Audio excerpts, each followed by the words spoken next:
जय राधा माधवा कुंज बिहारी।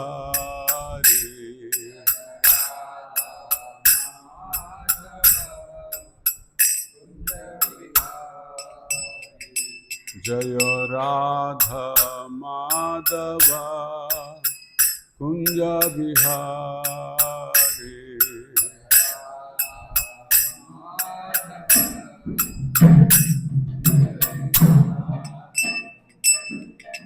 गोपी जना वल्लभ गिरिवरधारी। गोपी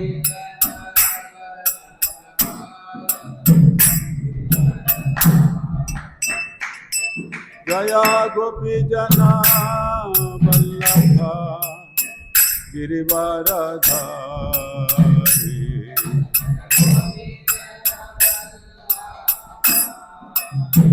गिरिवरधारी।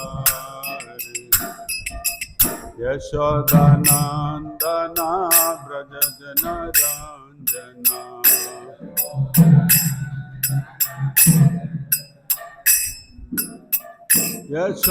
यशोदानंदना व्रज जन रंजना।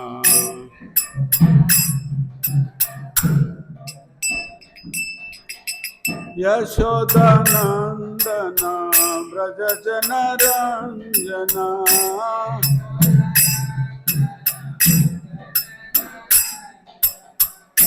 यमुना तीरा वनचारी।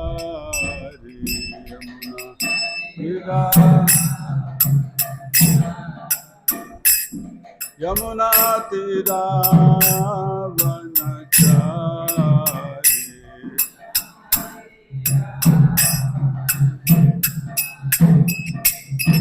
जय राधा माधव कुंज बिहारी। जय राधा कुंज बिहारी। गोपी जन वल्लभ गिरिवरधारी। जय गोपी जन गिरिवरधारी। यशोदानंदन व्रज जन रंजना। यशोदा यमुना तीरा वनचारी।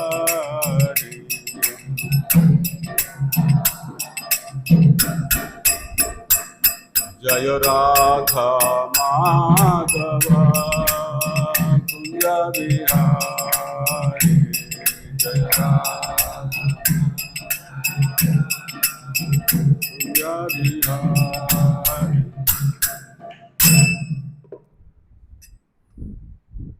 पतित पावन गौर निताय की, जगत गुरु श्रील प्रभुपाद की।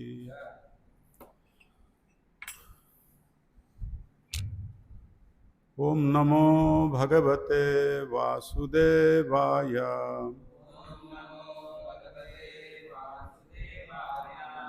ओम नमो भगवते वासुदेवाय।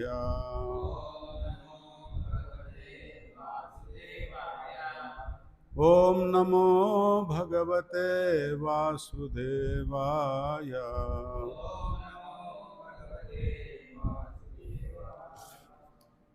శ్రీమద్భాగవతము 4వ స్కందము అధ్యాయం 6 శ్లోకం 6-7. 6వ దానికి భాష్యం లేదు, నేను చదువుతాను వినండి. దాని తర్వాత 7వది అందరూ కలిపి మనం పఠిద్దాం. ఈ అధ్యాయం పేరు బ్రహ్మదేవుడు శివుని ప్రసన్నను చేయుట. శ్లోకం 6. ఆశాసాన జీవతమద్వరస్య లోకః సపాల కుపితేన యస్మిన్ తమాశుదేవం ప్రియయా విహీనం క్షమాపయద్వం హృది విద్ధం దురుక్తైః. భావం ఈ విధంగా ఉంది. శివుడు ఎంతటి శక్తి సంపన్నుడు అనగా తన క్రోధముచే లోకములను వాటి పాలకులను శీఘ్రమే నశింపజేయగలడు. భార్యను కోల్పోయినందున అతడు మిగుల విషణ్ణుడై ఉన్నాడు. అంతేగాక దక్షుని దురుక్తులచే కడు చింతితుడై ఉన్నాడు. కనుక తక్షణమే అతని కడకేగి క్షమాపణ వేడుట ఈ పరిస్థితులలో మీకు తగి ఉన్నది. 7వ శ్లోకం నాతో పాటు చెప్పండి. నాహం న యజ్ఞో న చ యూయమన్యే ఏ దేహబాజో మునయచ్చ తత్వం విదు ప్రమాణం బలవీర్యయోర్వా యస్యాత్మతంత్రస్య క ఉపాయం విదిత్సేత్. నాహం న యజ్ఞో న చ యూయమన్యే ఏ దేహబాజో మునయచ్చ తత్వం విదూహ ప్రమాణం బలవీర్యయోర్వా యస్యాత్మతంత్రస్య క ఉపాయం విదిత్సేత్. నాహం న యజ్ఞో న చ యూయమన్యే ఏ దేహబాజో మునయచ్చ తత్వం విదుః ప్రమాణం బలవీర్యయోర్వా యస్యాత్మతంత్రస్య క ఉపాయం విదిత్సేత్. ప్రతిపదార్థము.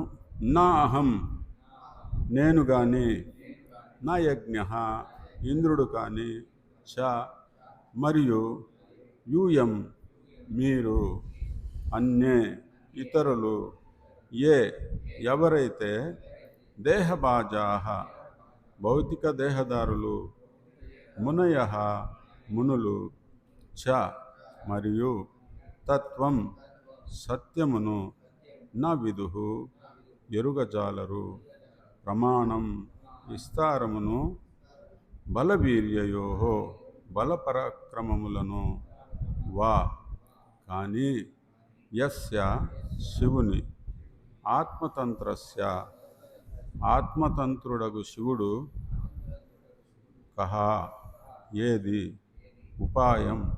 ఉపాయము, విదిత్సేత్ ఊహింపగలరు. భావము భాష్యము రాసినది ఏసి భక్తివేదాంత స్వామి శ్రీల ప్రభుపాదకి జై. భావము. నేను గాని, ఇంద్రాది యజ్ఞ సదస్సులు గాని, మునులు గాని శివుడెంతటి శక్తి సంపన్నుడో ఎరుగజాలము. అట్టి పరిస్థితిలో అతని ఎడ అపరాధము వనర్చుటకు ఎవరు సాహసించగలరు? భాష్యము. దేవతలు శివుని కడకేగి శరణు పొందిన పిమ్మట ఏ విధముగా విషయమును వివరించి అతనిని సంతుష్టిని గావించవలెనో బ్రహ్మదేవుడు వివరించుచున్నాడు. బద్ధజీవులెవ్వరును తాను మరియు దేవతలందరితో సహా శివుని ఏ రీతిగా సంతుష్టిని చేయవచ్చునో ఎరుగజాలరనియు అతడు వక్కానించుచున్నాడు. అయినను శివుడు అతి సులభముగా సంతుష్టి చెందువాడని తెలిసి ఉన్నందున అతని పాదపద్మముల చెంతవాలి ప్రసన్నుని చేసుకునుటకు యత్నింతుముగాక అని అతడు పలికెను. దేవదేవునికి సదా శరణాగతుడై ఉండుటయే ఆధీనత యందుండు అని నిజమైన స్థితి. భగవద్గీత యొక్క ఉపదేశం ఇదియే. సర్వధర్మములను త్యజించి ప్రతి ఒక్కరూ తనకే శరణమునొందవలెనని శ్రీకృష్ణ భగవానుడు ఆదేశించెను. అదియే బద్ధజీవులను సమస్త పాపముల నుండి రక్షించగలదు. అదేవిధముగా ఇచ్చట దేవతలు పరమశివుని శరణు వేడవలెనని బ్రహ్మదేవుడు ఉపదేశించినాడు. శివుడు పరమ కరుణామయుడును శీఘ్రముగా సంతుష్టి చెందువాడును అయినందున ఆ కార్యము లాభదాయకము కాగలదు. ఓం అజ్ఞానతిమిరంధస్య జ్ఞానాంజనశలాకయా चक्षुरुन्मीलितं येन तस्मै श्रीगुरुवे नमः। श्रीचैतन्यमनोभीष्टं स्थापितं येन भूतले स्वयं रूप कदा मह्यं ददाति स्वपदान्तिकं। नमावं विष्णुपादाय कृष्णप्रेष्ठाय भूतले श्रीमते भक्तिवेदांत स्वामिनिति नामिने। नमस्ते सारस्वती देवे गौरवाणी प्रचारिणे निर्विशेष शून्यवादी पाश्चात्यदेशतारिणे। जय श्री कृष्ण चैतन्य प्रभु नित्यानंद श्री अद्वैत गदाधर श्रीवासादि गौरभक्तवृंद। हरे कृष्णा कृष्णा कृष्णा हरे हरे, हरे राम राम राम हरे हरे। हरे कृष्णा कृष्णा कृष्णा हरे हरे, हरे राम राम राम हरे हरे। సో ఈరోజు ఈ అధ్యాయంలో ఏమిటంటే శివుని యొక్క శక్తిని గురించి భాష్యంలో కానీ బ్రహ్మదేవుడు అక్కడ ఉన్నటువంటి సదస్సులు ఎవరైతే ఆ యజ్ఞములో విధ్వంసం చేయబడగా చాలా దెబ్బలు తగిలి వచ్చారు కదా, గాయాలు పడి వచ్చారనమాట.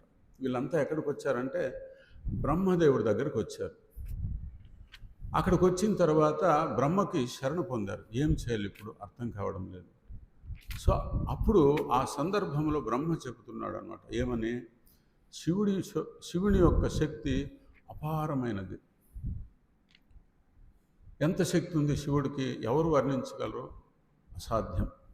భగవంతుడికి ఎటువంటి శక్తి ఉంటుందో అంతే శక్తి కూడా భక్తుడికి ఉంటుందంట. అద్భుతాలు చేయగలుగుతాడు భక్తుడు కూడా. మనం చూడొచ్చు ప్రియవ్రతుని యొక్క చరిత్రలో ఆయన ఏం చేశాడంటే, నా రాజ్యంలో నేను పరిపాలిస్తుండగా ఈ రాజ్యంలో చీకటి ఎందుకు ఉంది అని చెప్పేసి చీకటే లేకుండా చేసేసాడు. అది ఎవరికైనా సాధ్యమా?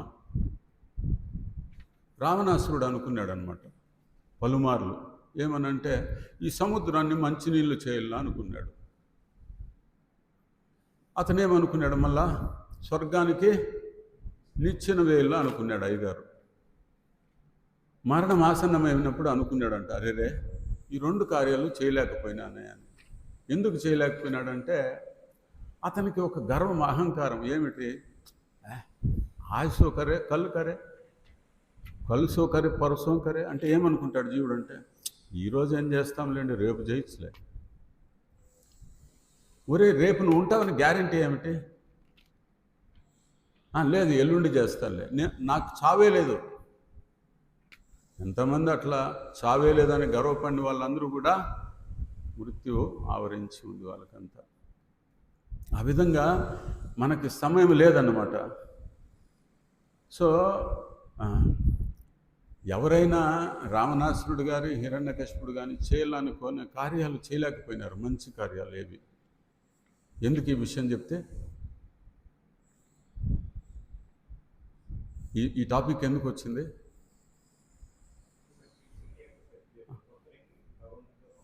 ఎస్, హరిబోల్, క్లాప్స్ గట్టిగా. Very good. నేను మర్చిపోయాను, అందుకే అడిగాను. భక్తుడికి అంత శక్తి ఎట్లా వస్తుంది అంటే, ఆయన భగవంతుని శరణు వేడాడు కనుక భగవంతుడు కూడా తనకి సమానంగా శక్తిని ఇవ్వగలుగుతాడు. సో శివుడికి ఎంత శక్తి ఉంది అంటే భగవంతుడి సమానంగా లేకపోయినా ఇంచుమించు అని చెప్పచ్చు. సో భగవంతుని లీలల్లో మనం ఎన్నో తెలుసుకున్నాం, భగవంతుడికి ఎంత శక్తి ఉండాది అనేది. అట్లా శివుడికి ఏంటి శక్తి? ఒక చిన్న ఎగ్జాంపుల్ మనం చూసాం ముందు చాప్టర్లో. ఆయన ఏం చేశారు, కాస్త తన కేశాలను తీసి వేశాడనమాట. ఎవరు జన్మించారు దాంట్లో? శివుడి యొక్క అంశ వీరభద్రుడు జన్మించాడు. వీరభద్రుడు ఎంత శక్తివంతుడు! ఆయన అలాగ నిల్చుకొని తన కేశాలని ఇలాగ ఇదిలిస్తే ఆ ఆకాశంలో ఉన్న నక్షత్రాలన్నీ చల్లా చెదురైపోయినాయంటే మీరు ఊహించండి. ఖాళీ కేశాలు విదిలించడం వల్ల అంత శక్తిమంతుడు పుట్టుకొచ్చాడు. ఖాళీ కాస్త జుట్టు పెరిగట్లు వేయడం వల్ల.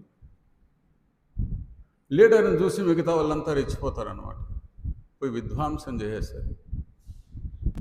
మరి శివుడి యొక్క అంశకే అంత శక్తి ఉంటే భగవంతుని యొక్క భక్తుడికి ఎంత శక్తి ఉంటుంది అనేది ఒక ఉదాహరణ చెప్తాను. వృత్రాసురుడు ఆయన భగవంతుని యొక్క శుద్ధ భక్తుడు. అయితే ఆయన అగ్నిలో నుంచి జన్మిస్తాడు. పార్వతీదేవి శాపం పెట్టడం వల్ల వృత్ర అసురుని జన్మ తీసుకుంటాడనమాట. అట్లా తీసుకోగా ఆయన దేహం ఎంత పెరిగిపోతుందంటే అందుకే ఆయనకి వృత్రాసుర అన్నారు. వృత్రం అంటే అన్ని ప్రదేశాలని ఆక్రమించేవాడిని వృత్త అంటారు, వృత్తము అంటారు కదా. సో అంతా ఆక్రమించేసింది అనమాట ఆయన దేహము. ఎంత పెంచేశాడంటే అక్కడ చెప్పారు, బాణం వేస్తే ఎంత వేగంగా వెళుతుందో అంతే వేగంగా ఆయన దేహం అలాగా పెరిగిపోతుంది. ఆయన ఏం చేశాడు, నాలుగుతో చుక్కల్ని నాకాడంట. అలాగా మీరు ఊహించండి. శివుని యొక్క అంశగా వీరభద్రుడికి అంత శక్తి ఉన్నప్పుడు కృష్ణుడి యొక్క భక్తుడు వృత్రాసురుడు, ఆయన శక్తి ఏమిటంటే దేవతలందరూ కలిసి ఒక్కసారిగా అస్త్రశస్త్రాలని వదిలేస్తే ఆయన మీదకే అన్నీ అలాగే పెట్టుకొని నోట్లో తీసుకునేసి నమిలేసాడు అన్నమాట. బ్రేక్ఫాస్ట్ అయిపోయింది మొత్తం. అది ఆయన శక్తి. సో ప్రియవ్రతుడు కానీ వృత్రాసురుడు కానీ అసలు భగవద్భక్తుడు అసురుడైనా కూడా ఆయనలాంటి అసురుడు ఇంకెవరు ఉండలేరు. హిరణ్యకశిపు హిరణ్యాక్ష ఎవరు వాళ్ళు? అసురులు. కానీ వాళ్ళ శక్తి ఏమిటి? చాలామంది దేవతలు భయపడినారు అనమాట. భగవంతుడు ఎక్కడ ఓడిపోతాడో మేఘాల్లో దాక్కునేవారు అనమాట. ఎవరు? దేవతలు. ఎందుకు? భగవంతుడు ఓడిపోతాడని భయపడ్డారు వాళ్ళు కూడా. అట్లాంటి శక్తిమంతులతో భగవంతుడు యుద్ధం చేయాలని కోరుకుంటాడనమాట. మరి వాళ్ళు ఎవరు? ద్వారపాలకులు, భగవద్భక్తులు. సో భగవద్భక్తులకున్న శక్తి అపారమైంది. శివుడు ఎవరు మరి? శుద్ధ భక్తుడు భగవంతుడికి. వైష్ణవానాం యథాశంభు. వైష్ణవులందరిలోకి శ్రేష్ఠుడు అనమాట. అందుకే ఆయన శక్తి ఏమిటంటే అలాగా నిలుచుకొని తాండవిస్తే చాలు. దాన్ని ఏమంటారు? డుమురునా? దాన్ని డుక్డుకు బుడుకు అన్నాడు అనుకో, మొత్తం ప్రళయం వచ్చేస్తుంది. ఆయన నాట్యం చేస్తే, ఆయన ఏదో కూచిపూడి నాట్యమో లేకపోతే డిస్కో డ్యాన్సో అవి చేయడం అనమాట. ఆయన ఏం చేస్తాడు? తాండవిస్తాడు అనమాట. అందుకే ఆయనకి ఏం పేరు? నటరాజ్. సో ఎవరైతే భరతనాట్యం నేర్చుకుంటారో నటరాజుని పెట్టి నాట్యం నేర్చుకుంటారు. ఆయనే గురువు అందరికీ నాట్యం నేర్పించడంలో. అందుకే ఆయనకి నటరాజు అని పేరు అనమాట. ఆయనకు అనేక పేర్లు ఉన్నాయి. ఒక్కొక్క కార్యం చేయడం వల్ల ఆయనకు ఒక్కొక్క పేరు ఉందన్నమాట. మనకి ఒకే పేరే, దూరదర్శన్ దాస్. సుదర్శన్ దాస్ అని గురువు పెట్టారు. టీవీ చూడదురా అయ్యా, నువ్వేం చేయి, సుదర్శనుడికి నువ్వు దాసుడివిగా, కృపదాస్, ఆయన కృపకి నువ్వు పాత్రుడిగా అని చెప్పి నాకు పేరు మార్చేశారు. మనలో ఏమి సామర్థ్యం లేదో, కానీ గురువు ఇచ్చినటువంటి శక్తి వల్ల మనం ఇక్కడ కూర్చొని కూడా మాట్లాడగలుగుతున్నాం. అది మనలో ఉండే క్వాలిఫికేషన్ ఏంటంటే మనం శరణాగతి పొందాలి, అంతే. కాబట్టి ఆ శివుడికి అనేక పేర్లు ఉన్నట్లుగా ఎవరైనా శివుడి యొక్క పరంపరలో ఉంటే వాళ్ళు కూడా అద్భుతాలు చేయగలుగుతారు. నిజాయితీ ఉండాలి, దక్షిణలాగా ఉండకూడదు. సో ఆయన అలాగా 12 భాగాలుగా ఆయన కన్నా విభజించి నృత్యం చేశాడు అనుకోండి. ఖాళీ ఆయన నృత్యం చేస్తుంటే ఈ బ్రహ్మాండాలు ఎన్నున్నాయో అన్నీ కూడా వినాశనం, ప్రళయం వచ్చేస్తుంది అనమాట. నేను మిలిటరీ వాడిని, పాకిస్తాన్లో యుద్ధం వస్తూ ఉందనుకోండి, నేను ఇక్కడ నాట్యం చేస్తే అక్కడ ఉండే వాళ్ళు ఏమైనా చనిపోతారా? ఖాళీ ఇక్కడ దుమ్ములు వేస్తుంది అంతే. ఆ ధూళి వెళ్ళేసి అదేదో అద్భుతాలు చేయలేదు. ఇది జీవుడికున్న శక్తి. కానీ శివుడికున్న శక్తి ఏమిటి? అపారమైనది. దాదాపు భగవంతునితో సమానం లేదన్నమాట. అదే శాస్త్రాలు చెప్తాయి. అపరాధం అవుతుందంట. బ్రహ్మ శివుడు మొదలగు వారు విష్ణువుతో సమానులను కానీ స్వతంత్రులను కానీ భావించుట అపరాధం అవుతుందన్నమాట. అంత శక్తి ఆ భగవంతుడిస్తే వచ్చింది వీళ్ళల్లో. చూడండి, దైవం ఎప్పుడు కలతపడలేదన్నమాట. దైవం ఎప్పుడు డిస్టర్బ్ అవ్వాల భగవంతుడు. దానికి అనేక ఉదాహరణలు మళ్ళీ చెప్పుకుందాం. సో శివుడు ఇక్కడ కలత చెందాడు అని ప్రభుపాద భాష్యంలో రాశారు 3వ అధ్యాయంలో.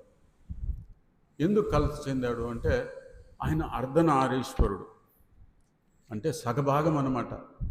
ఎవరు? దాక్షాయిని, దక్షిణ పుత్రిక. ఆమెను పరిణయం ఆడాడు కదా, భార్య కదా. సో అందుకని ఆమె చనిపోతే ఇప్పుడు మనకెవరన్నా నిలువునా నరికేశారు అనుకోండి, ఎట్లుంటుంది? చాలా బాధ కలగదు. కానీ ఆయన కలత పడేవాడు కాదు ఎప్పుడు, అది కూడా చెప్పబడింది. కానీ ఇక్కడ డిస్టర్బ్ అయినాడంట. కారణం ఏంటంటే ప్రభుపాద చెప్తారు, తమో గుణ అవతారం అన్నమాట శివుడు. అందుకని ఆయన కలతపడ్డాడు. ఆధ్యాత్మిక లోకంలో అట్లా ఉండదు. ఆధ్యాత్మిక లోకంలో ఉదాహరణకి దుఃఖము అక్కడ ఉన్నా కానీ అది దుఃఖం కానే కాదంటారు. యశోదమ్మ ఆయన కట్టేసింది, యశోదమ్మ కృష్ణుడు ఏం చేసింది? తాడుతో కట్టేసింది. కృష్ణుడు ఏడ్చాడు అనమాట, రోధించాడు. ఆ రోదన ఏంటి? ఆధ్యాత్మిక ఆనందమే అవుతుందంట అది కూడా, ఎందుకంటే అది దివ్యమైనది. అక్కడ దుఃఖం అనేది లేదనమాట. అలాగే మీరు చూడొచ్చు, గోపికలు విరహంలో ఉన్నప్పుడు వాళ్ళు చాలా దుఃఖించారు. భగవంతుడు మాకు అదృశ్యమైపోయాడు అనే ఉద్దేశంతో. అందుకని వాళ్ళ రోదన మనలాంటి రోదన కాదనమాట. కానీ శివుడు కూడా ఆ స్థాయే, కాకపోతే ఒక్కొక్కప్పుడు ఆయన కూడా కలత చెందుతాడు. ఎందుకంటే ఈ భౌతిక జగత్తులో ఎవరున్నారో, బ్రహ్మ శివ అది వాళ్ళే అట్లుంటే ఇంకా దేవతల గురించి మన గురించి ఏం చెప్తామండి? అందుకని అందరూ కలతపడాల్సిన వాళ్ళే. సో శివుడు ఎందుకు కలతపడుతున్నాడు? ఎందుకు అంటే ఇది అన్నమాట. ఆయన భార్య సతీదేవి పతివ్రత నారి. ఎవరైనా వృక్షం కింద ఉంటారా భార్యతో? సీతాదేవి అట్లా వాళ్ళే, రాముడు వెళ్తే వెళ్ళింది, కానీ మిగతా వాళ్ళు అట్లా వెళ్తారా? బాయ్ చెప్పేస్తారనమాట, నువ్వు వెళ్ళేట్లయితే వెళ్ళు, నేను రాను, నాకు ఇక్కడ బాగుంది. సో అట్లాంటి భార్య చనిపోతే ఆయనకి ఎంత దుఃఖం ఉంటుంది మరి. అందుకనే ఆయన శక్తి ఇక్కడ చెప్తున్నారండి. ఏమిటి శక్తి? పార్వతీదేవే. ఏం ఆమె శక్తి? బ్రహ్మ సమితిలో చెప్పారు కదా, సృష్టి స్థితి ప్రళయ సాధన శక్తి రేఖ ఛాయే వయస్య భువనాని బిభర్తి దుర్గా ఇచ్ఛానురూపమపి యస్య చ తేష్టతేష గోవిందమాది పురుషం తమహం భజామి. ఎవరో ఈ పార్వతీదేవి ఛాయ, ఈమె మాయ. ఏమి? భగవంతుని యొక్క నీడ. ఎవరినా? దుర్గా. దుర్గా అంటే ఏమిటి?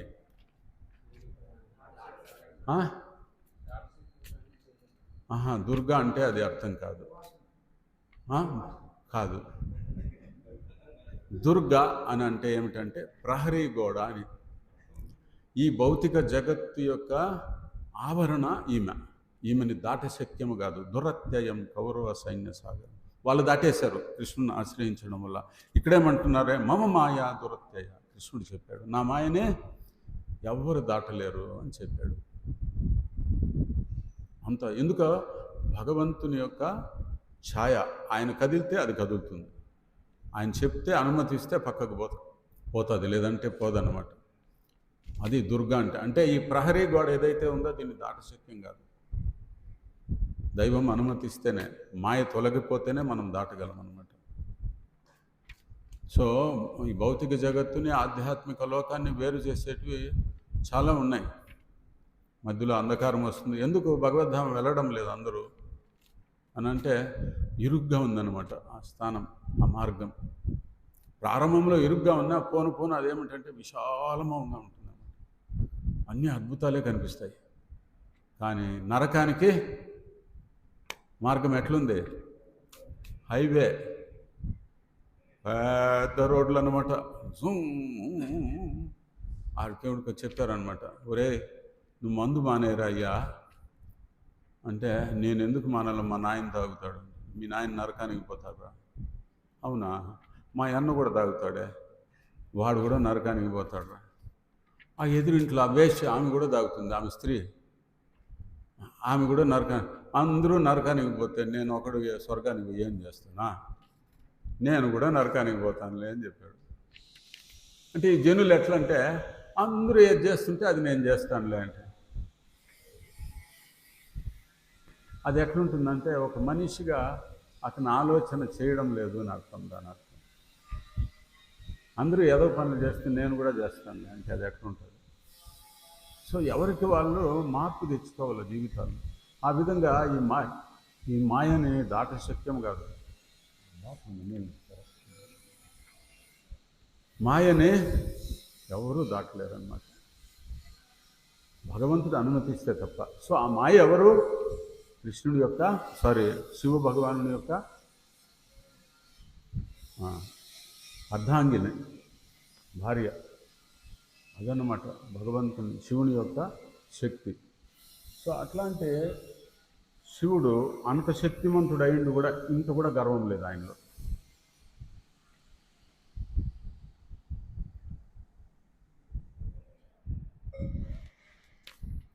అదే మనం దక్షుడిని తీసుకోండి, దక్షుడికి ఎందుకు అంత గర్వం వచ్చింది? 6 ఐశ్వర్యాలు చెప్తారు, 6 5 ఉంటాయి. ఏమిటది? ధనం బాగుంది, పదవి ఉంది, సౌందర్యం ఉంది, యవ్వనం ఉంది, మంచి వంశంలో జన్మ తీసుకున్నాడు అయ్యగారు, తపస్సు వేరే చేశాడు. ఈ 6 ఉన్నాయి. ఈ 6 ఎవరుకుంటే వాళ్ళకేమవుతుంది? మదం విరిగిపోతుంది, ఎక్కడ లేని గర్వము. ఏమే శివుడు భగవంతుడు అట్లా వాళ్ళు కూడా చిన్న చీమగా చూస్తారు, నువ్వెంత నా ముందు అన్నట్టు. ఈ 6 ఎవరికి ఉంటుందో వాళ్ళు ఏమిటంటే తొందరగా పతనమయ్యే అవకాశం ఉంటుంది, గర్విష్ఠులైపోతే, భగవద్భక్తులు కాకపోతే. ఈయన కూడా ఒకప్పుడు భగవద్భక్తుడే దక్షుడు, కానీ పదవిని ఇచ్చేశాడు బ్రహ్మ. ఏం పదవి? ప్రజాపతి, ప్రజాపతుల్లోకి పతి. కానీ అందరికీ పతి ఎవరు? శ్రీయాపతి, విష్ణుపతి, గతి ఏం చెప్తారు, భూపతి, శ్రీపతి, ఆయన అందరికీ పతి విష్ణు కృష్ణ. గతిర్ భర్త ప్రభు సాక్షి నివాస శరణం సుకృత్ ప్రభవ ప్రళయస్థానం నిదానం బీజమవ్యయం. ఎవరండి ఆయన? అందరికీ బీజప్రదాత, ఆయనే నివాసం, ఆయనే అందరికీ గతి, ఆయనే ప్రభువు, ఆయనే పతి. పతి అంటే పోషకుడు, రక్షకుడు. కానీ ఈ జనులు ఏమిటి, కొద్దిగా పదవి వస్తానే దక్షుడు పరంపరలో లాగా వెనక ముందు ఆలోచించరు, దాన్ని దుర్వినియోగం చేసుకుంటే ఉండేది పోతుంది ఊడ్చుకొని. గర్వం అన్నమాట. నువ్వు ఎంతరా అన్నట్టు. ఒకసారి అలాగ ఏనుగు వస్తుందంట, ఇలా ఏనుగు వస్తుంటే కప్ప రూపాయి పెట్టుకోండి దగ్గర, ఆకక్కడ అనిందంట ఏనుగుని. కప్ప గట్టికి చెప్తే, నా దగ్గర రూపాయి ఉంది తెలియదు నీకు, ఆగుతావా లేదా, చూడు నా దగ్గర రూపాయి ఉంది అని చూపిస్తుందంట. ఏనుగు ఆగిపోతుందా? దాని పాటికి అది వస్తూ ఉంది. వస్తూ వస్తూ అదేం చేసిందంటే మల విసర్జన చేసింది. ఆ కప్ప మీద పడింది, అది పెద్ద కుప్పలాగా అక్కడే చచ్చింది. రూపాయి పోయింది, ప్రాణము పోయింది. ఈ జీవుడు ఏంటంటే విర్రవీగిపోతాడనమాట, నా దగ్గర రూపాయి ఉంది. అరే ముందు ఎక్కడ ఉండింది ఆ రూపాయి? ముందు ఎక్కడ ఉందో, కానీ ఇప్పుడు మాత్రం నా దగ్గర ఉంది, ఇది నాదే. సో దాని నుంచి ఏమవుతాడు? పతనమే ఒకరోజు ఆ వ్యక్తి. అది గుర్తించాలరే, ఈ రూపాయి ఎక్కడ ఉన్నది, ఇది నాకెవరు ఇచ్చారు. ఏనుగు మీద ఎవరన్నా కూర్చొని ఊరేగుతున్నారు అనుకోండి, కుక్కల భయం ఉంటుంది అతనికి. కుక్కలు మరుగుతున్నాయి ఊర్లో, ఓ ఓ ఓ అనేక కుక్కలు వచ్చేసినాయి, మరుగుతున్నాయి. ఏడ కూర్చొని పోతున్నాడు? ఏనుగు మీద కూర్చొని పోతున్నాడు అండి. వాడికి కుక్కల భయం ఉంటుందా? హరే కృష్ణ మంత్రం చేస్తూ భగవంతునికి ఎవరైతే శరణు పొంది ఉన్నారో గురు కృష్ణులకి, అతను భయపడిన అవసరం లే. ఇంకా ఎవరు ఏదైనా వాగుతున్నారు అనుకోండి, మీరు కలతపడిన అవసరం లేదు. ఎందుకంటే ఎంతమంది ఏం మరుగుతే ఏముంది, నేను కృష్ణుడి యొక్క ఆశ్రయం తీసుకున్నాను. అంటే కృష్ణుడు ఆశ్రయం తీసుకున్న వాళ్ళంతా ఏనుగు మీద సవారైనట్టే. మీరు చూడొచ్చు, పండరీనాథుడు అలాగా భక్తుల్ని భుజాల మీద, నడుములో అట్లా తల మీద పెట్టుకున్నాడు. అంతెందుకండి, ఒక చక్కని ఉదాహరణ ఇస్తారు భక్తులు. భరతుడు ఆ పాదుకల్ని తన శిరస్సు మీద తీసుకొని వచ్చాడు. ఎందుకు? ఏమి దీని వెనక సీక్రెట్, రహస్యం ఏంటి? ఎందుకంటే ఆ పాదుకలు శ్రీరామచంద్రుల వారి యొక్క పాదాల సేవ చేశాయి. అంటే పాదాలని ఆశ్రయించాయి. ఒక జడ వస్తువే రాముడి పాదాలకి సేవ చేస్తే భరతుడి యొక్క శిరస్సును దాల్చాయి అంటే మీరు ఊహించండి. ఆ పొడుగున ఎక్కడ దించలేదు అనమాట. అట్లే శిరస్సు మీద తీసుకెళ్ళి ఎక్కడ పెట్టాడో, సింహాసనం మీద పెట్టారండి. మరి జడ వస్తువుకే అంత గొప్ప స్థానం ఇస్తే ఈ జీవుడు భగవంతుని ఆశ్రయించినప్పుడు ఎందుకండి గొప్పవాడు కాడు మరి? కానీ మనం అర్థం చేసుకుందాన్ని, ఉన్న దాంట్లోనే వ్యామోహించి, అందుకే దైవాన్ని చూపించు అంటుంటారు అందరూ. ఎక్కడండి మీ దేవుడు? నన్ను అలాగే ప్రశ్నించాడు ఒక అతను. ఎక్కడండి మీ దేవుడు? నువ్వు చూసావా? లేదయ్యా నేను చూడలేదు. మరి ఎట్లా చెప్తున్నావు దేవుడు ఉన్నాడని? సరే నువ్వు చూసి వచ్చి నాకు చెప్పు అన్నాడు. నేను అడిగిన, అయ్యా మోడీ ఉన్నాడా? ఉన్నాడు. నువ్వు చూసావా? లేదండి టీవీలో చూశాను. బ్రహ్మ ఉన్నాడా? టీవీలో చూశాను. ఇంద్రుడు ఉన్నాడు. మరి నమ్ముతావా? లేదు నేను నమ్మను. నువ్వు చూసి వచ్చి నాకు చెప్పు అప్పుడు మోడీ ఉన్నాడని. భగవంతుడు ఉన్నాడు అనడానికి అనేక నిదర్శనాలు ఉన్నాయి, కానీ లేదు అనడానికి ఒక్కటి కూడా నిదర్శనం లేదు. కాబట్టి మనం ఏంటంటే అట్లా వాళ్ళకి మనం సరైన సమాధానం ఇవ్వాలంటే ప్రభుపాద చెప్తారు, బుక్స్ చదువు చక్కగా. ఒక వ్యక్తి పుస్తకాలు అలాగే అమ్ముతుంటే ప్రభుపాద ఆపారు. ఇన్ని పుస్తకాలు పెట్టుకున్నావు, దీంట్లో ఏది చదివావు అని అడిగాడు. ఏది చదవలేదు ప్రభుపాద అని. ముందు పోయి ఏ పుస్తకాలు చదివేసి మళ్ళీ వచ్చి పుస్తకాలు వితరణ చేయని చెప్పాడు. అట్లా ఈ సమాజంలో అంతా మనల్ని హేళన చేస్తూ ఉంటారు కదా, దాన్ని పట్టించుకోకూడదు. ఎందుకంటే మనము భగవంతుని పాదపద్మాల్ని ఆశ్రయించున్నాం అన్నమాట. సో ఏదైనా మనకు కలత వచ్చింది అనుకోండి, కష్టం వచ్చింది. ఇక్కడ వీళ్ళంతా ఏం చేశారు? కష్టం వస్తే ఎవరి దగ్గరికి పోయినారు? బ్రహ్మ దగ్గరికి పోయినారు. ఎందుకు పోవాలి బ్రహ్మ దగ్గరికి? నేరుగా వీళ్ళు ఉన్నారు కదా అశ్విని కుమారులు, వాళ్ళు ఎవరు?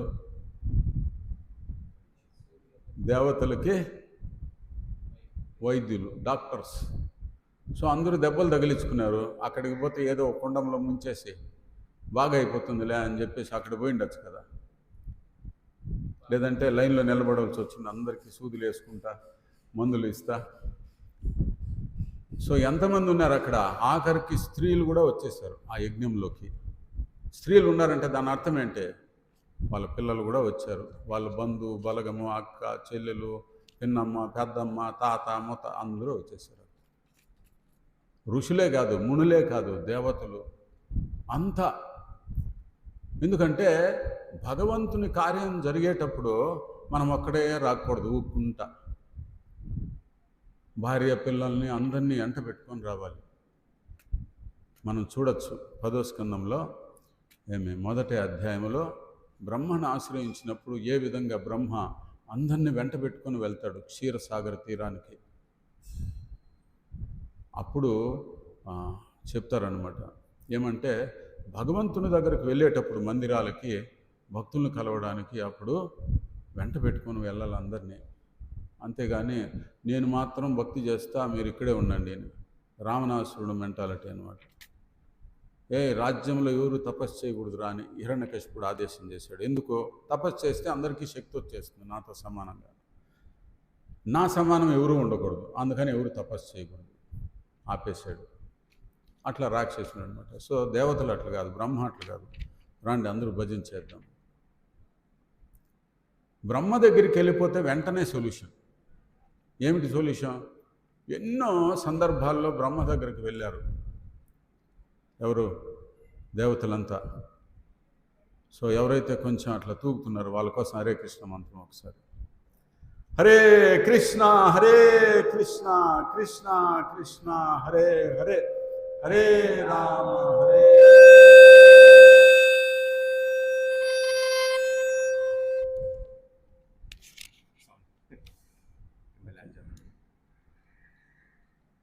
హరే రామ హరే రామ రామ రామ హరే హరే, హరే కృష్ణ కృష్ణ కృష్ణ హరే హరే, హరే రామ రామ రామ హరే హరే.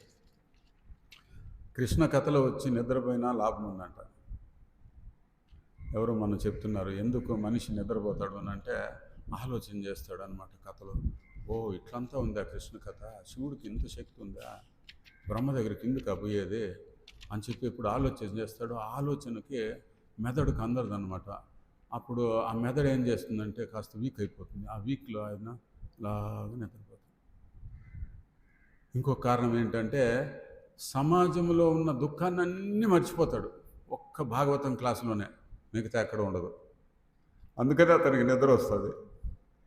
ఒకడు హరికథ హరిదాస్ దగ్గరికి వచ్చేవాడంట, రోజు కథ వినేదానికి హరికథ వినేకి వచ్చేవాడంట.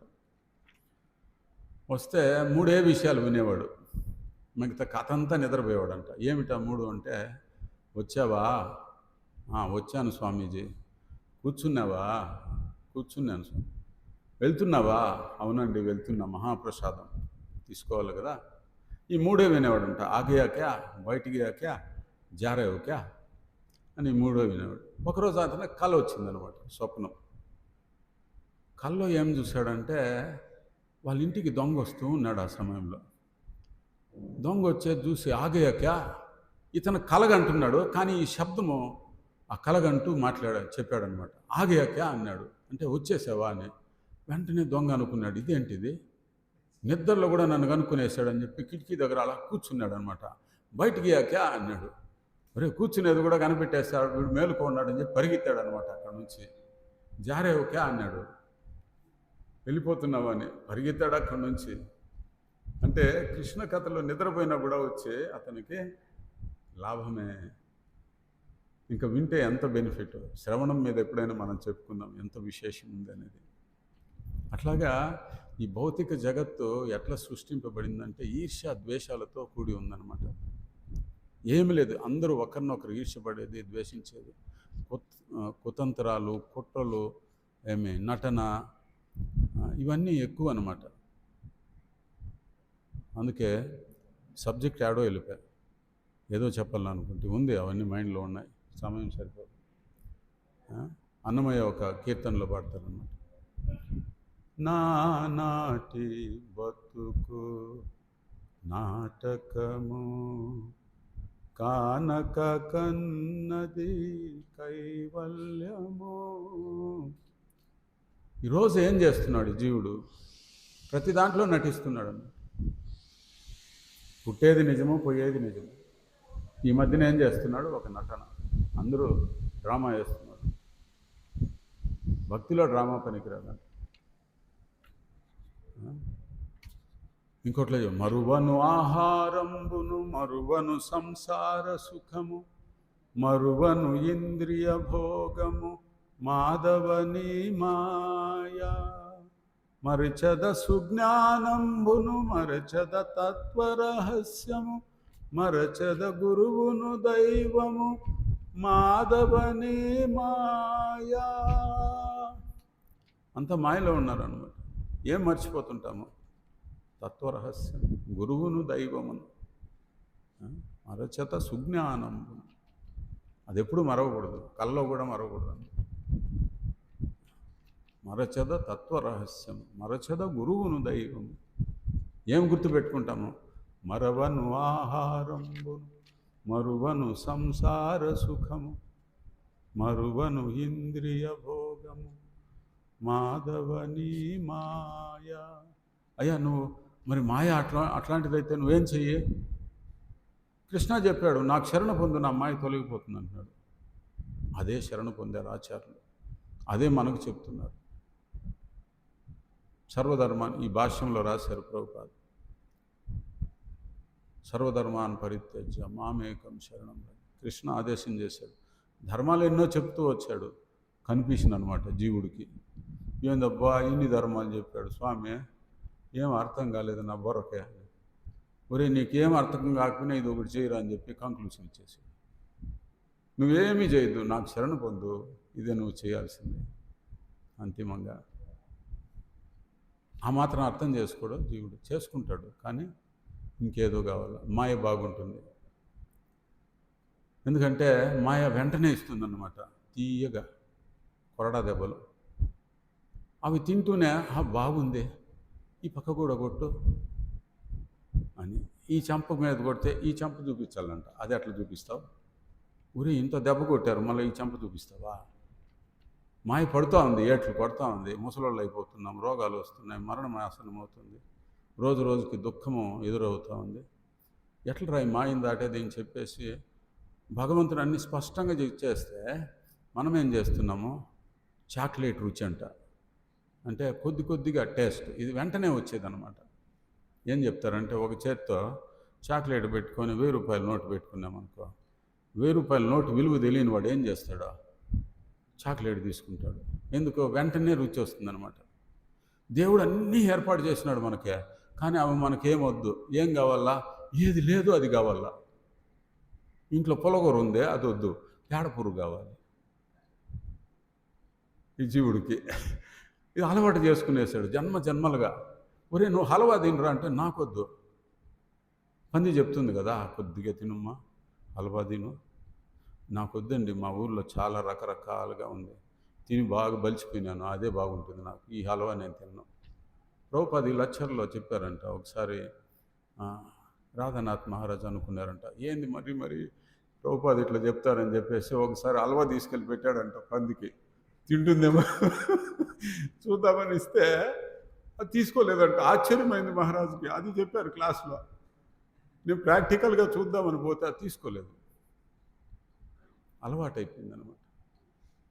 అట్లా జీవుడు కూడా ఏంటంటే, అయ్యా నువ్వు కృష్ణ చైతన్యం తీసుకో, చాంట్ అంటే కాంట్ నాకు సారీ ఐఎమ్ సో బిజీ, నాకు డిస్టర్బ్ చేయొద్దండి, నాకు చాలా పనులు ఉన్నాయి, సమయం లేదు అని చెప్పేసి అట్లాగా కాలక్షేపం దాంట్లో మగ్గిపోయినారు మాయలో. అందుకే చైతన్య మహాప్రభు వచ్చి ఏం చెప్పారు? ఎనేచి ఔషధి మాయ నసీబారు లాగే. అయ్యా నువ్వు నా భూతం పట్టేసింది, నీకు ఈ మాయలో నువ్వు పడిపోయినావు, నేను నీకు ఒక ఔషధం తెచ్చాను తీసుకో. ఆ మంత్రమే మాయ పరిగెడితే భూతం దిగిపోతుంది. ఎవరికన్నా భూతం పట్టింది అనుకోండి ఏం చేస్తారు? అట్లా ఈ దక్షుడు కూడా ఒక భూతం పట్టేసింది. ఏంటి? అకించన గోచరుడు కాదు ఎవరు? దక్షుడు. బాగా ధన గర్వితుడైపోయి పొజిషన్ వచ్చేసరికి శివుడు అట్లాంటి వాళ్ళని ధిక్కరించేశాడు. అందుకే ఈయనకి పశుపతి అని పేరు. ఎవరికి? శివుడికి. పశువు అంటే మనము కుట్టినామనుకో 4 కాళ్ళు ఉంటాయి, దానికి తోక తొండలము అన్నీ ఉంటాయి, కొమ్ములు ఉంటాయి. మనిషి కొమ్ములు లేవు, తోక లేదు, కాళ్ళు కూడా 4 లేవు, 2 కాళ్ళు లేక వింత పశువు అనమాట. ఇట్లా వింత పశువులకంతా సరి చేసేవాడు శివుడే, అందుకని ఆయన పశుపతి అన్నారు. సో ఈయనెవరు? దక్షుడు. వింత పశువులాగా ప్రవర్తించాడు గర్వంతో. సో అతన్ని చక్కదిద్దడానికి ఏం చేశాడో ఈ శిక్ష వేశాడనమాట.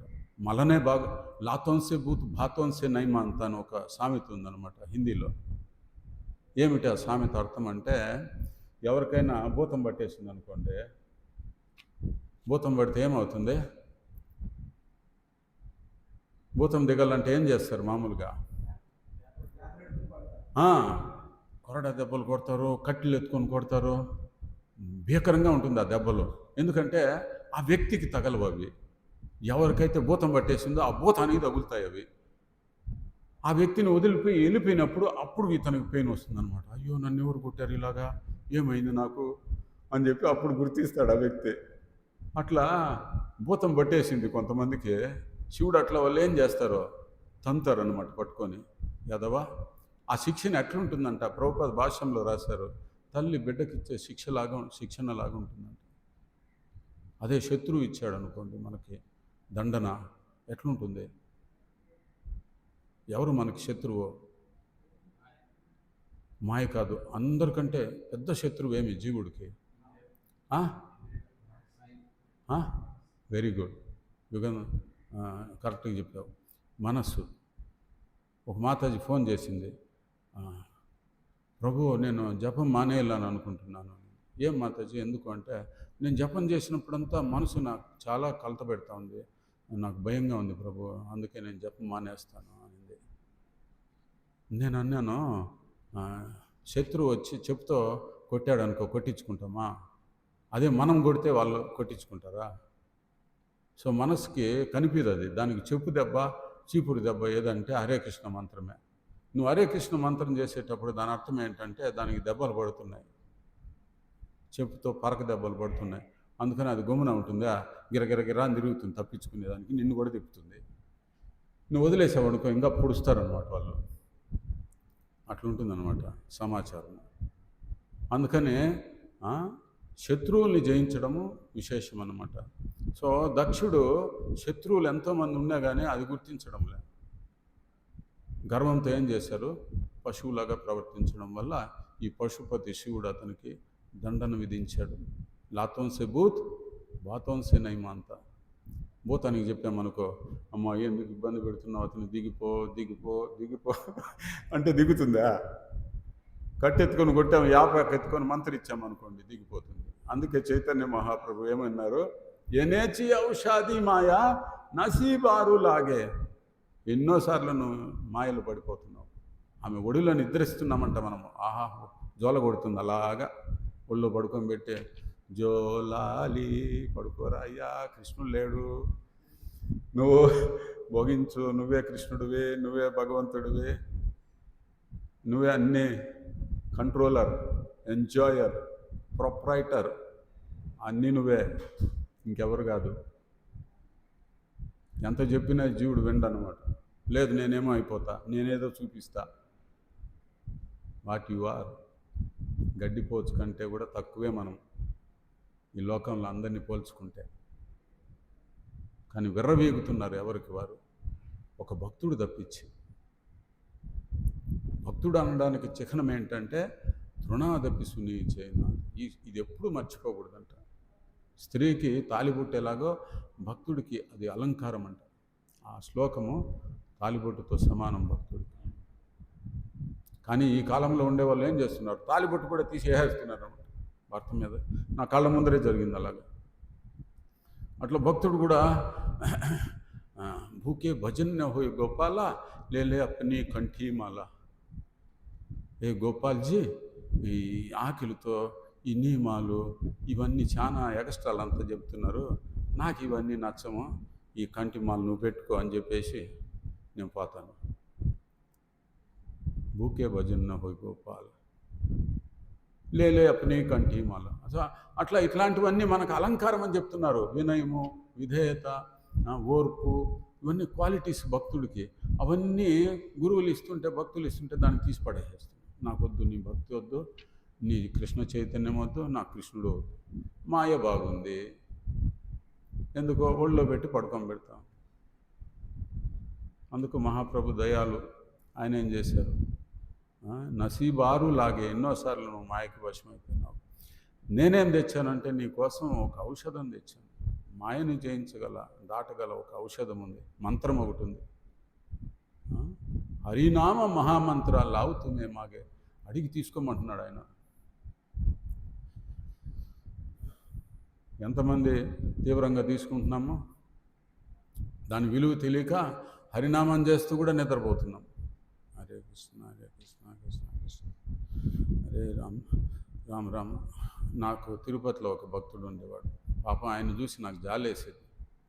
ఆయన ఏంటంటే పూసలు పైకి వెళ్ళిపోయింటాయి, సాక్షి పూసలు, కానీ జై శ్రీకృష్ణ చైతన్యం ప్రభు నిత్యానంద శ్రీ అద్వైత గదాధర శ్రీవాసాది గౌర్ భక్త బృంద హరే కృష్ణ కృష్ణ కృష్ణ హరే హరే హరే రామ రామ రామ రామ హరే హరే కొంతసేపు చెప్పింటాడు, మళ్ళీ నిద్రలోకి వెళ్ళిపోయింటాడు. మళ్ళీ మెలకు వస్తాను, జై శ్రీకృష్ణ చైతన్య ప్రభు నిత్యానంద అంటాడు. రాధా గోవిందుని ప్రార్థన చేశాను, స్వామి ఇతను నా దగ్గరే కూర్చుంటాడు వచ్చి, నాకేమో ఇతను చూస్తే బాధ అవుతుంది. నేను ఆ పరిస్థితిలో ఉంటే నువ్వు నన్ను వదిలేసిందివా. ఆ మరుసటి రోజు నుంచి ఆయన జపం చేసే స్టార్ట్ చేశాను. నాకు విశ్వాసం పెరిగిపోయింది దైవం మీద. మనం ఏం ప్రార్థన చేసినా స్వామి వింటాడు. మన కోసం ఏం అడుగుతామంటే అన్నీ ఇస్తున్నాడు మనకి. ఇతరుల కోసం మనం ప్రార్థన చేయాలి. అట్లా నేర్చుకోవాలి. అది భక్తుడి లక్షణం అన్నమాట. మన కోసం మనం ఏం అడుగుతాం? స్వామి అన్నీ ఇచ్చాడు, మన కృష్ణ చైతన్యం ఇచ్చాడు. ఇంతకు మించింది ఏది లేదు. దీనికి మించిన ధనం, ఐశ్వర్యం అసలు ముమ్మాటికి లేనే లేదన్నమాట. అట్లా ఒక మాతాజీ టెంపుల్ ముందర ఆమె కాళ్ళకి ఏమైందో తెలీదు, వస్త్రాలు లేవు, 2 రోజులుగా అట్లే పడింది, ఎవరు పట్టించుకోలేదు. రాధాగోవింద దగ్గరికి ప్రార్థన చేశాను. ఒక జీవుడు అలాగా ఎన్ని కర్మలు చేసి ఉండొచ్చు కాక ఈ విధంగా దీన పరిస్థితులు పడి ఉంటే ఎవరు పట్టించుకోలేకపోతున్నారు. అంటే నేను అలాగుండింటే నువ్వు వదిలేసిందివా? ఒకవేళ నీ అంశే కదా వీళ్ళంతా, మరి ఎందుకు చూస్తా అలాగా ఉండిపోవడం? బయట వచ్చాను ప్రభు, నిజం చెప్తున్నాను స్వామి. వస్తానే 2-3 ఆ వీధిలో తిరిగే వాళ్ళే ఆమెను ఎత్తుకొని ఆటోలో పెట్టి హాస్పిటల్కి తీసుకెళ్ళి. చూడండి, అదన్నమాట. అంటే భగవంతుడు ఉన్నాడు అనడానికి ఎన్నో నిదర్శనాలు ఉన్నాయి. అట్లాంటి దైవాన్ని ఆశ్రయించిన శివుడు అంత గొప్ప స్థానం ఆయనకు వచ్చింది. అట్లాగే ఆ శివుడు లాంటి భక్తులు, దక్షిణులు లాంటి వ్యక్తులకి ఎవరైతే గర్వితులై శివనింద ఈరోజు చేస్తారనుకోండి, శివుడు క్షమించి వదిలేస్తే రేపు దేవుడు నింద చేస్తారనమాట. శిక్ష ఇవ్వలేదనుకో దక్షుడికి, రాబోయే తరాల వారు ఏం చేస్తారు? అరే శివుడు ఇట్లా అపరాధం చేశాడు కదా, మనము చేయొచ్చులే. అందుకే శివుడు పార్వతీదేవిని ఎడమ తొడ మీద కూర్చొని పెట్టుకొని కృష్ణ కథ చెప్తూ ఉన్నాడు. చిత్రకేతు మహారాజు ఆయన చూసి నవ్వాడనమాట. ఎందుకంటే రాబోయే తరాల వారు ఏం చేస్తారు, దాన్ని ఆదర్శప్రాయంగా తీసుకొని వ్యాసాసనంలో అమ్మవారిని ఎడ కూర్చొని పెట్టుకొని చెప్పే అవకాశాలు ఉన్నాయి. అందులో కలియుగంలో ఇంక చెప్పనవసరం లేదు. అందుకని అక్కడంతా అంటే ఆయన నవ్వాడనమాట. అక్కడ అట్లుంటుంది చరిత్ర. రాబోయే తరాల వారు బాగుపడాలనంటే శివుడు లాంటి వాళ్ళు ఏం చేస్తారో శిక్ష వేస్తారనమాట. అనవసరంగా వేయలేదు కదా, ఎంత నిందించాడు నిండు సభలో. అది కూడా ఇష్టం వచ్చినట్టు మాట్లాడేశాడు. ఏమని? ఇప్పుడు చూడండి, గుర్తించండి, జీవుడికి ఏం లోపం అనేది చెప్తాను. ఆ నిండు సభలో దక్షుడు వచ్చినప్పుడు అందరూ లేచి నిలబడినారండి. నిలబడితే బ్రహ్మ కూడా ఆహ్వానించినట్టు ప్రవర్తించాడంట. ప్రభుపాద భాష్యంలో రాస్తున్నారు. శివుడు మాత్రం ఏమి కదలక మెలక ఉన్నాడన్నమాట, మౌనంగా. ఎందుకు అట్లా అని అంటే, శివుడు ఎక్కడ కూర్చుంటే అక్కడ ఆయన సంకర్షణ యొక్క ధ్యానంలో ఉండిపోతాడన్నమాట, సమాధి స్థితి. వాస్తవంగా శివుడు ఆయనకు నమస్కారం చేయనవసరం లేదు. ఎందుకంటే ఈయన ముందు జన్మించినవాడు, పూర్వుడు దక్షుడి కంటే. కానీ ప్రభుపాద ఏం చెప్తారంటే ఆయన మామ వరుస అవుతాడు కనుక ఇంకా అందుకని నమస్కారం చేయాల్సి ఉండే. సో ఎందుకు చేయలేదంటే ఇది కారణం, ఆయన ధ్యానంలోకి వెళ్ళిపోయినాడు, అందుకని చేయలేదు. ఇది ఈ విషయాన్ని ఇతను గుర్తించలేదు. ఇతనికి శివుడి మీద ఎందుకు ద్వేషం అంటే శివుడు స్థానం అలాగుంది, ఇది ఈయనకి నచ్చలేదు. నాకంటే గొప్పవాళ్ళు ఎవరు ఉండకూడదు అని చెప్పి ఇతను ఏం చేశాడు, ఎదురు చూస్తూ ఉన్నాడు అవకాశాన్ని. సో ఇక్కడ అవకాశం వచ్చింది సభలో, అందరూ మర్యాద ఇచ్చారు, ఈ ఒక్కళ్ళు లేలేదే అని చెప్పి ఇష్టం వచ్చినట్టు మాట్లాడినాడు. ఇతనేమనుకో ఉండాలా, అరే ఇంతమంది లేచి నాకు గౌరవం ఇచ్చారు, ఒక్క శివుడు నాకు మర్యాద ఇవ్వకపోతే ఏమైపోతా ఉంది అనుకోవాలా వద్దా? కానీ అట్లా ప్రవర్తించలేదు.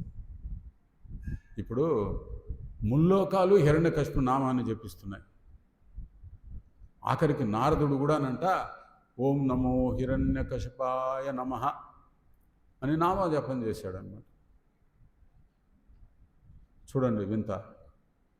కానీ ఒక్క ప్రహ్లాదుడు హరే కృష్ణ మంత్రం చేసుకుంటూ ఉన్నాడు. హరే కృష్ణ కృష్ణ కృష్ణ హరే హరే, హరే రామ రామ రామ హరే హరే. ఆయనకు ఒకే చింతన, హరినామం. ఒరే ముల్లోకాలు నన్ను చూసి భయపడతాయి, నా శత్రువుని నువ్వు స్మరిస్తావా? నారదుడు అట్లా వాడు నా నామాన్ని చేస్తాడు, నువ్వు ఏలుడంత లేవు, తిప్పితే గిరగిరాన్ని తిరిగేస్తావు బంగారంలాగా. నన్ను చూసి కనురెప్ప సైగ చేస్తే భయపడిపోతారన్నమాట దేవతలంతా. కనుసైగా ఇట్లాగా అన్నాడు అనుకో, అంతే. ఇంకా దున్నకనే పంటలు పండేటివి అనమాట.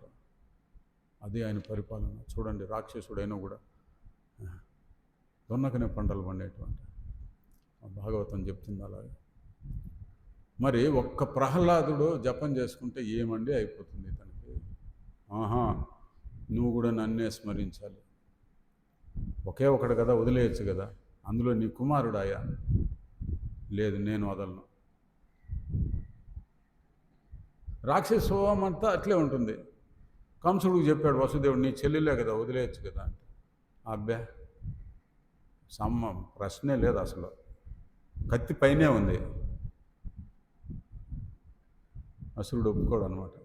సో అట్లా దక్షుడు కూడా, అరే ఒక్కరు మర్యాద ఇవ్వకపోతే ఏముంది అని చెప్పేసి సర్దుబాటు చేసుకు. మనం కూడా అట్లాగే, అన్నీ ఉన్నాయి ప్లేట్లో, ఒక్క ఐటమే లేదు. సీరియస్గా అది కూడా, మరి ఇన్ని ఉన్నాయి కదా, 20 ఐటమ్స్ ఉన్నాయి, తినొచ్చు కదా తృప్తిగా. లేదు ప్రభువా, కావాలనే లేదేమో ఈ వ్యక్తి, నాకు నచ్చలేదు. అట్లాగే భక్తులు ఎప్పుడన్నా ఎదురుపడే హరే కృష్ణ చెప్తున్నారు అనుకోండి, ఏదైనా ఒకరోజు పొరపాటు ఏదో పనిలో వెళ్ళిపోతున్నాడు, సేవల్లో చెప్పలేదు హరే కృష్ణ, చూడలేదు, హరే కృష్ణ వీడు నాకు హరే కృష్ణ చెప్పలేదే, ఏమైపోయింది వీడికి, రోజు చెప్పేవాడే, అరే అందరూ చెప్తున్నారు ఒకటి చెప్పకపోతే ఏం పోతా ఉంది. లేదు లేదు, నాకు తల తీసినట్టు అయిపోయింది, ఎందుకు నాకు చెప్పలేదు, కారణం కావాలా. రామాయణంలో సుమంతుడు చెప్తాడు కైకేయికి, నీ మొండితనం వల్ల దశరథ మహారాజు చనిపోతాడంతే. మీ అమ్మ అలాగే ప్రశ్నించిందంట వాళ్ళ నాన్నగారిని. ఏమన్నంటే వాళ్ళ నాన్నకి ఒక వరం అన్నమాట. ఏం వరం అంటే, పక్షులు ఏం మాట్లాడుకున్నా అతనికి అర్థమవుతాయి, ఆ భాష తెలుసు అంట. ఒకసారి పక్క నవ్వేశాడు. భార్య వచ్చి అడిగింది, ఏమిటండి మీ నవ్వుకు కారణమని. ఆ పక్షి ఏదో మాట్లాడిందిలే అందుకు నవ్వు వచ్చింది అని. అదేంటో నాకు చెప్పండి అనింది.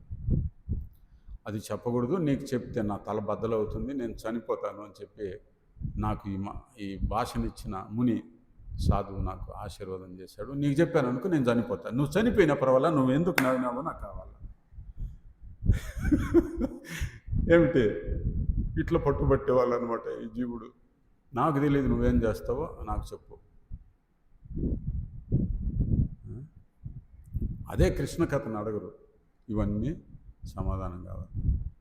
సో ఈ విధంగా పశుపతి ఏం చేశాడు, ఆయన నింద ఎందుకు వేశాడంటే, ఆ సభలో ఆయన వచ్చి ఈ ఒక్కడు లేలేదే అని చెప్పి ఎట్లా నింద వేశాడంటే, ఇతను దిగంబరుడు, వస్త్రాలు సరిగ్గా కట్టుకోడు, హాఫ్ ప్యాంటు కలియుగ వాసులు వేసినట్టుగా, అది కూడా మామూలు క్లాత్ కాదు. మళ్ళీ ఏం చేస్తాడు, శ్మశానంలో ఉంటాడు, భూత ప్రేతాల మధ్యన, శాకిని డాకిని భూత ప్రేత పిశాచ వాళ్ళ మధ్యన ఆయన నివాసం. ఎందుకు ఆయన మధ్యన ఉండేది, ఎందుకుంటాడు శివుడు అక్కడ? లేదు, ఎవరు డిస్టర్బ్ చేయకూడదు వచ్చి. ఇప్పుడు గౌరీ కిషోర్ దాస్ బాబాజీ విషయం చెప్తారు ప్రభుపాదు. ఎందుకు ఆయన ఆ మలమూత్రాలు విసర్జించే ప్రదేశంలో హరినామం చేస్తాడు? ఎందుకు చేస్తారండి? ఎవరు రాకూడదు, భౌతికవాదులు ఎవరినో వస్తే కలత పెడతారనమాట. వాళ్ళు పెట్టే కలత కంటే ఈ వాసన పెద్ద ఇబ్బంది పెట్టదు సాధువుకి. అందుకని ఆ సాధువు ఏం చేశాడు, నేరుగా పోయి వాటి మధ్యన కూర్చొని హరే కృష్ణ చేసుకుంటూ ఉండేవాడు. ఇప్పుడు అట్లా శివుడు కూడా ఏంటంటే, వదురని ఆయన ఈ భూత ప్రేతాల మధ్యన ఉంటే ఎవరు డిస్టర్బ్ చేయరు, నా పాటికి నేను ధ్యానం చేసుకుంటా ఉండిపోవచ్చు, భార్య కూడా రాదు అక్కడికి, నేను చెట్టు కింద ఉంటుందన్నమాట. సో తిట్టేశాడు. శ్మశానంలో ఉంటాడు ఇప్పుడు. అందులో పోనీ ఆడున్నప్పుడు ఆ, ఈయనకు పౌడర్ వేసుకోవచ్చు కదా. అదేందో శవాల ఊపిరిదంతా ఇది ఉంటుంది కదా, ఏమంటారు, ఆ, బూడిద.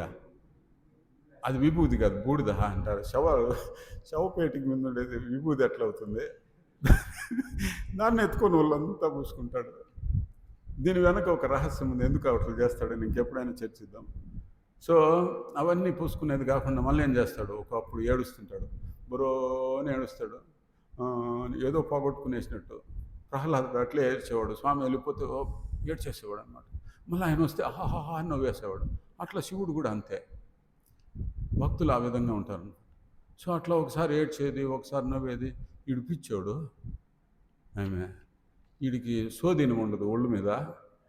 ఒక్కోసారి ఏడుస్తాడు, ఒక్కోసారి నవ్వుతాడు, విభూతి అంతా పూసుకుంటాడు, అదే పౌడర్ అంతా వేసుకుంటాడు.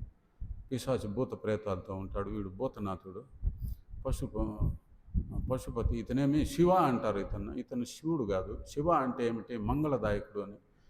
కానీ ఇతను అమంగళకరుడు, ఎందుకంటే పనులన్నీ అట్లే ఉంటాయి. స్నానం చేయుడు, శుద్ధి లేదు, శుచి లేదు, జపము లేదు, తపము ఏమి, అసలు సదాచారమే లేదు. ఇష్టం వచ్చినట్టు వాడుకున్నాడు అనమాట, తిట్టేశాడు. అంతేనా, అంతటితో ఊరికే ఉండలేదు, శాపం ఒకటి పెట్టేశాడు. ఏమని, యజ్ఞ భాగము ఇతనికి లభించకుండా ఉండుగాక అనేసి శాపం పెట్టేశాడు. అంటే దేవతలకు మాత్రం అర్హులు మీరు, ఇతను లేదు అనేసాడు అనమాట. అక్కడ ప్రభుపాద ఏం చెప్తారంటే, శివుడు అట్లా వాళ్ళకి అది వరమైందంట. ఎందుకంటే దేవతలతో కూర్చున్నారు అనుకోండి, శివుడు అట్లా వాళ్ళు భాగాలు పెట్టుకుంటారు కదా, ఇది నీది, ఇది నాది. ఆ శివుడికి కొంచెమే ఉండే, ఆయనకి ఎందుకో వనంలో ఉండేవాడు అని చెప్పి మాట్లాడే అవకాశాలు ఉన్నాయి. సో ఈ తద్దినంలో, ఈ సంభాషణలో ఉంటే ఆయన కూడా కలత పెట్టుకుంటాడు. అంటే అది తక్కువ స్థాయి అన్నమాట. కూర్చొని నాకు భాగం పెట్టువా, నీకు పెట్టువా అని. భౌతిక జగత్ ఎట్లాంటిదంటే, రాధేశ్యామ్ ప్రభు పూనాలో ఉన్నప్పుడు ఒకటి చెప్పారు. నలుగురు దొంగలు దొంగతనం చేసి వచ్చారంట. వచ్చి ధనాన్ని, సమయం ఎక్కువైంది, సారీ, ఇది ముగిచ్చేసి నేను. సో ధనాన్ని దోచుకొని వచ్చి పెట్టుకున్నారు.